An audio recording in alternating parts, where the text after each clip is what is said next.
하나님, 상한 마음과 빈 마음으로 아버지께 왔사오니 주님, 주께서 채우시고 주께서 위로하여 주시기만을 간절히 바라고 원합니다. 하늘에 계신 우리 하나님 아버지께 모든 영광을 돌리러 왔습니다. 저희는 주님밖에 없사와 이 시간 기도하오니 하나님을 예배하고 주님을 기다리는 상한 심령 주께서 안위하여 주시고 친히 안수하여 주시옵소서. 애통하는 자, 의에 줄이고 목마른 자, 의를 위하여 핍박받는 자, 주님은 이렇게 가난하고 소외되며 하나님밖에 바랄 것 없는 연약한 자를 도우시오니 이 시간 찾아오셔서 우리를 위로하여 주소서. 친히 우리의 위안이 되어 주시옵소서. 하나님 말씀 붙들고 기도하고자 하오니 저희에게는 힘이 없고 능력도 부족하오나 친히 성령께서 우리의 기도를 인도하여 주시고 이 시간 우리의 몸도 붙들어 주시옵소서. 하나님, 벌써 금요일이옵나이다. 저희가 보다 세월을 구속해야 할 필요를 느낍니다. 하나님의 일을 위한 열심에 사로잡히게 하여 주시고 잃어버린 영혼을 향한 불쌍한 마음으로 더욱더 부르짖게 하옵소서. 주께서 친히 신자의 기도를 통하여 세상을 바꾸시고 잃어버린 양 구원하실 줄을 믿사올 때에 예수님 이름으로 기도합니다. 아멘. 하나님 말씀 로마서 제3장 29절부터 31절까지입니다.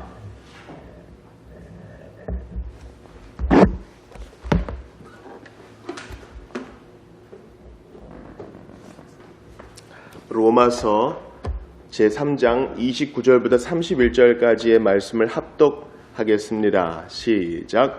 하나님은 다만 유대인의 하나님이시냐? 또한 이방인의 하나님은 아니시냐? 진실로 이방인의 하나님도 되시느니라. 할례자도 믿음으로 말미암아 또한 무할례자도 믿음으로 말미암아 의롭다 하실 하나님은 한 분이시니라. 그런즉 우리가 믿음으로 말미암아 율법을 파기하느냐? 그럴 수 없느니라. 도리어 율법을 굳게 세우느니라. 아멘. 로마서 강의 30번째 시간입니다. 우리는 이제 오늘을 이번 주를 기하여 3장을 마무리하고 다음 주에는 4장을 들어가겠습니다. 3장 21절 이후로는 믿음으로 말미암는 하나님의 구원, 하나님의 의에 대해서 얘기하고 4장에서는 거기에 대한 예로 아브라함에 대해서 얘기하고 있습니다. 우리는 어제 사람이 의롭다 하는 것은 율법의 행위에 있지 않고 오직 믿음으로만 되기 때문에 자랑할 데가 없다라는 것을 배웠습니다. 그렇습니다. 실로 자랑할 데가 없습니다. 신자는 교만을 죽을 만큼 두려워하고 미워해야 합니다. 평생 이것 가지고 싸워야 합니다. 척하는 것, 은밀하게 즐기는 것도 다 내려놓아야 합니다. 오직 예수 그리스도로만 자랑하는 경건의 비밀이, 그 경건의 비밀이 세상에서의 기쁨의 바다 100개보다 더 좋은 것입니다. 평생 줄 수 있는 기쁨보다 훨씬 좋은 것입니다. 오직 그리스도로만 자랑하고 그리스도 예수로만 기뻐하는, 교만을 버리고 자랑을 버리는 이 모든 일이 우리에게 필요한 것입니다. 우리는 어제 겸손하신 예수님을 보며 29번째 강의를 마쳤습니다. 오늘은 29절부터 31절까지 본문을 좀 넓게 잡고 두 가지 사실을 보기 원합니다.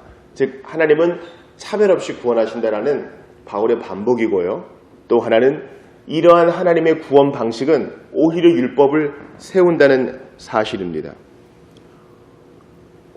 29절과 30절 말씀을 통해서 하나님은 유대인의 하나님뿐만 아니라 또한 이방인의 하나님도 되신다. 진실로, 이게 아멘이에요. 진실로 이방인의 하나님이 되신다. 이 진실로는 아멘이기 때문에 우리는 보통 그렇게 하시기를 바랍니다 하면은 아멘 하죠.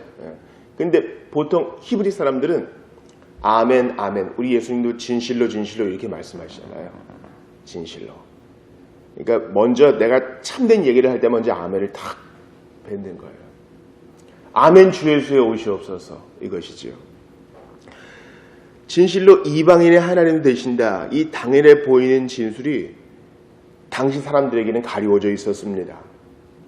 여러분, 라합도 이방 여자 아닙니까? 그러나 구원받아 예수님의 족보 가운데 들어왔습니다. 우리는 유다의 며느리가 상당히 이방인의 가능성이 높다고 보고 있어요. 그건 역시도 시사하는 바가 있는 것입니다.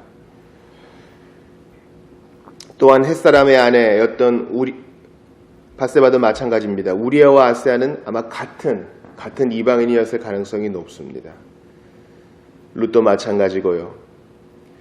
하나님께서 구약의 구석구석에 이러한 이방인 구원에 대한 예를 보여주셨고 허다한 잡적들도 출애굽할 때 함께 한 것을 볼 때에 우리는 주께서 이 커튼을 점점 밝히 여시사 마침내 우리와 같은 자에게도 소망이 있게 하신 것을 믿어야 할진데 우리는요, 참 이거 우리 조심해야 돼요.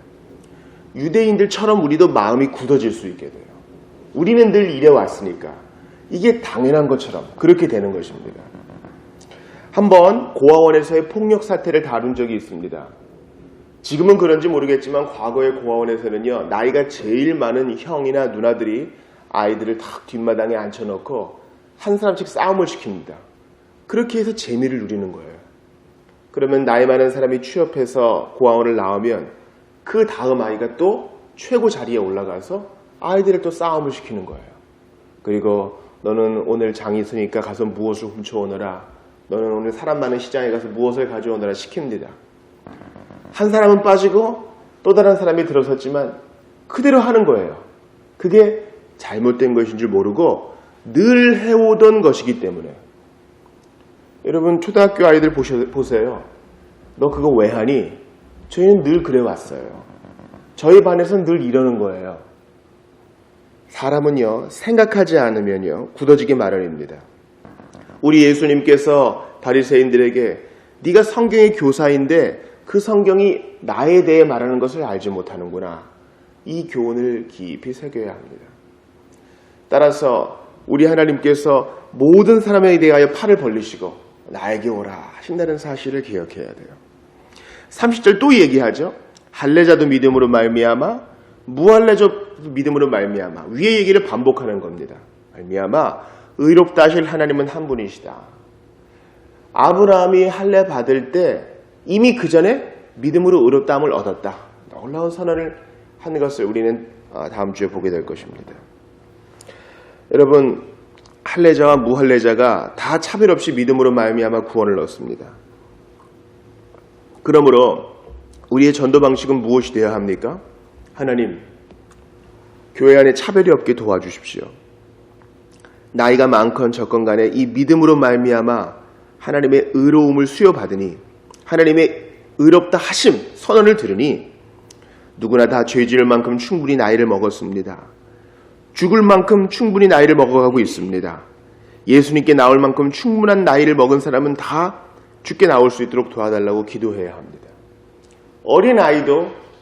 어린아이도 믿음으로 말미암아 구원을 받습니다. 여러분, 좀 극단적인 얘기 같아도 청교도 시대 특별히 이 미국이 이제 식민지로부터 뉴 잉글랜드 식민지로부터 이렇게 발전할 때 당시의 기록을 보면요, 5세 된 아이, 죽어가는 6세 된 아이, 이런 아이들이 회심을 경험합니다. 그것을 특별한 일이라고 치부하지 맙시다. 하나님은 누구에게나 믿음을 선물로 주셔서 그를 구원하실 수 있는 것입니다. 그러므로 여러분 30절 후반을 보세요. 할례자도 무할례자도 믿음으로 말미암아 의롭다 하실 하나님은 한 분이시다. 이게 중요해요. 여러분, 하나님이 한 분이시니까요, 구원의 길도 하나예요. 에드워드 기번이라는 사람이 로마 제국의 쇠퇴와 멸망이라는 책을 썼죠. 그 사람이 우리가 잘 아는 비유를 예로 들었어요. 산 꼭대기는 하나다. 나도 인정해. 그러나 산에 올라가는 길은 많이 있어. 세계의 모든 종교들이 그러한 길들이야. 이렇게 얘기합니다. 이것이 바로 미국의 다원주의의 한 예입니다. 그러나 하나님은 그렇게 말씀하지 않으십니다. 쉐마 이스라엘, 쉐마는 들으라 이것이죠. 신명기 6장 4절에서 이스라엘아 들으라. 우리 하나님 여호와는 오직 유일한 여호와시니. 그래요. 하나님이 한 분이시니까 구원의 길도 예수 그리스도 하나밖에 없고 구원의 방법도 통로도 믿음밖에 없는 거예요. 그러니 오늘도 우리는 주여 오늘도 방황하는 영혼들에게 믿음을 선물로 달라고 간절히 기도해야 하는 것입니다. 이제 바울의 두 번째 결론을 봅시다. 그런즉 우리가 믿음으로 말미암아 율법을 파기하느냐? 그럴 수 없느니라. 이 중요해요. 도리어 율법을 굳게 세우느니라.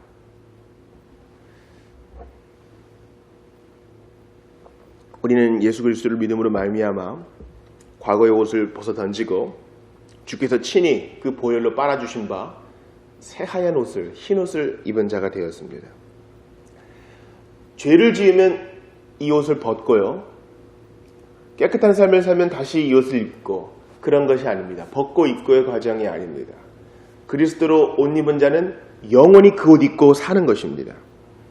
회개와 자백은 우리의 발에 묻은 때 옷에 묻은 먼지를 떨어내는 과정이지 잘못을 했다고 옷 벗어 주님이 그렇게 말씀하지 않으신다는 거예요. 자, 그럼 보세요. 예전에 정말 그 거지와 같은 옷을 입고 살았어요. 원종수 권사님 옛날에 간증태에 우리가 많이 들었잖아요. 정수야, 저 있는 거린을 데려와서 씻기거라. 그러면은 이 거린이 너무 많이 세월의 때가 있어가지고 차마 이 어린 그분이 씻길 때 손을 못 대고 가지로, 나뭇가지로, 막대기로 이렇게 때를 떨어내 주었다, 이런 얘기가 있지 않아요? 우리는 그런 형편에 있는 죄인이었습니다. 정말 형상을 알아볼 수 없을 만큼 더러웠죠. 문둥병에 걸렸죠. 그러나 주님이 고쳐주시고 어린아이 같은 포얀 살결을 주시고 흰옷을 입혀줬어요. 그리고 이제 네가 이 집의 아들이고, 잘 설명을 들어요. 그러면 이 흰옷이 더럽혀지지 않도록 조심하는 것이 마땅한 일입니다. 그렇죠?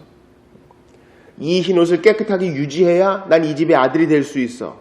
이 흰옷을 깨끗하게 보존해야 나는 왕국을 이어받을 수 있어. 그런 개념이 아닙니다. 31절을 다시 보세요. 그런즉 우리가 믿음으로 말미암아 율법을 파기하느냐? 율법은 처음에 우리를 정죄했습니다. 그리스도께 가라 말합니다. 그래서 그리스도로 말미암아, 그리스도를 믿음으로 말미암아 칭의의 은혜를 받습니다. 하나님의 자녀가 되었어요. 흰옷을 입었어요. 이제 다시 율법으로 돌아가 이 흰옷을 깨끗하게 유지하며 하나님께 영광을 돌리는 것입니다. 칭의의 은혜를 받기 위해서, 하나님의 자녀가 되기 위해서 율법을 지키는 게 아니에요. 그럴 수 없느니라. 도리어 율법을 굳게 세우느니라. 우리가 교리를 강조하고 주일마다 십계명을 낭독하며 하나님의 말씀대로 살기로 애쓰는 이유가 바로 여기 있습니다. 여러분, 칭의는요, 도덕적인 삶을 거부하지 않아요. 즉 성화를 거부하지 않습니다. 우리는 믿는 순간부터 성화의 삶을 시작합니다. 따라서 한국교회가 그동안 많이 간과해 왔던 거, 율법을 굳게 세우느니라 이런 얘기하면요, 당신 율법주의자야, 당신 바리새인이야, 당신 같은 사람이 예수를 죽였어, 그렇게 말하던 때가 있었습니다. 그러나 아닙니다. 우리는 다시 율법으로 돌아가야 되며 구약을 상고해야 되고 구속의 역사를 공부해야 하는 것입니다.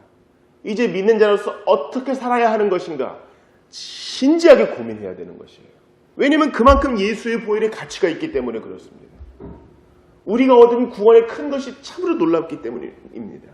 하나님의 크신 일이 우리에게 떨어졌기 때문에 감사하는 마음 터져 나오는 것입니다. 그래서 어찌할까 하는 것입니다. 제가 요즘 스펄전 평전을 읽고 있어요. 한 1000페이지 가까이 되는 것인데 읽을 때마다 기가 죽어요. 16세 되는 스펄전이 놀랍게 구원을 받아요. 회심을 합니다. 그 즉시 그가 하는 일이 있어요.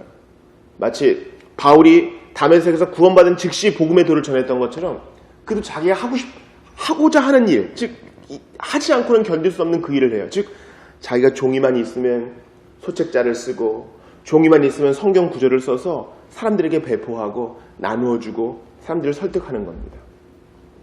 참 이 주체할 수 없는 열정, 하나님이 주시는 거죠. 이것을 율법주의라고 얘기할 수 있겠어요? 아니요. 도리어 율법을 굳게 세우느니라. 하나님을 사랑하고 내 이웃을 자신의 몸과 같이 사랑하는 그러한 순종인 것입니다. 그래서 히브리서 11장에서는 뭐라고 얘기합니까? 믿음이 없이는 기쁘시게 못하나니 하나님께 나아가는 자는 그가 반드시 계신 것과 그가 자기를 찾는 자에게 상 주시는 이심을 믿어야 할지니라 했잖아요. 이 의지적인 믿음의 요소를 쓰는 겁니다. 견딜 수 없는 이 충동을 가지고 주님께 믿음으로 순종하는 것입니다. 따라서 우리는 두 가지 극단을 조심해야 됩니다. 첫 번째는 율법 폐기론자입니다. 이제 믿음으로 구원받았으니 내겐 복음이 전부다. 우리는 복음주의자지 율법주의자 아니야. 이러한 이분법적인 태도를 극복합시다. 오늘 본문 그대로 도리어 율법을 굳게 세운다. 율법은 악한 게 아니에요. 우리가 할 수 없는 그것을 예수 그리스도께서 하신 것이지요. 이제 우리는 부족하지만 조금씩 순종함으로 하나님을 기쁘시게 합니다. 구원 얻으려고 하는 게 아니고요. 조심해야 될 두 번째 극단은 완전 성화론자입니다. 그래, 난 율법을 굳게 세워. 그래서 온전히 다 지킬 거야. 이것 때문에 바리새인처럼 돼서는 안 됩니다. 그럴 수 없어요. 육신의 흑옷을 벗을 때까지는 우리는 완전하게 성화될 수 없어요. 오직 이 육신을 벗은 이후에야 영화될 때 그리 될 것입니다. 그러므로 우리의 한계를 인정하면서 나는 완전해 착각에 빠지지 맙시다. 이 두 극단의 중간에 서서 우리는 오늘도 분투해야 하는 것입니다. 여러분, 우리 예수님께서 율법을 굳게 세우셨어요. 십자가에서 온전히 율법을 굳게 세우셨고요. 세금도 내셨습니다. 가이사의 것은 가이사에게 바치라. 하나님의 것은 하나님에게 바치라. 율법을 굳게 세우셨습니다. 사랑의 법을 굳게 세우셨습니다. 우리가 혹시 순종하지 못하는 것이 있다면 주님 가르쳐 주셔서 용기를 낼 수 있도록 도와달라고 이 시간 기도합시다. 우리에게 흰옷 탁 입혀주시고 다시는 벗기지 않으시며 이제는 그 흰옷을 잘 간수하며 살려무나 인자하게 웃으시며 말씀하시는 하나님께 우리의 사랑을 드립시다. 믿음이 없이는 기쁘시게 못하는데 이 믿음을 선물로 주셔서 오늘까지 차별 없는 구원으로 나 같은 것도 구원해 주셨으니 주여, 나이 많은 자 적은 자, 많이 배운 자 못 배운 자, 피부색에 상관없이 주님 오늘도 영혼들 구원하여 주시옵소서. 그들에게 믿음을 주시옵소서 기도해야 할 것입니다. 12월 24일에 우리 성탄절이 주일이기 때문에 하루 전날 우리 어린이들을 이렇게 교회로 불러서 하루 자면서 성탄절 연극 연습도 하고 기도도 하고 프로그램도 진행하고 그렇게 추억을 좀 만들어 주려고 그래요. 어린아이들에게 믿음이 들어가야 됩니다. 이 귀한 사역을 위해서 정말 기도해야 돼요. 어린아이들에게 믿음을 주시기를, 또 오늘도 예수 따라가는 나에게도 믿음 주시기를, 나 믿음으로 구원받았어 그것으로 끝나는 게 아니라 의지를 들여서 믿음이 없이는 기쁘시게 하지 못하나니 하나님 계신 줄 압니다. 하나님 상 주신 줄 압니다. 이러한 믿음을 가지고 끝까지 달려갈 수 있도록 자신을 위해서도 기도해야 할 줄 압니다. 그리스도로 인해 자랑하면서 간절히 기도를 모읍시다. 개인 기도하시다가 돌아가시기 바랍니다. 함께 기도합시다. 하나님 아버지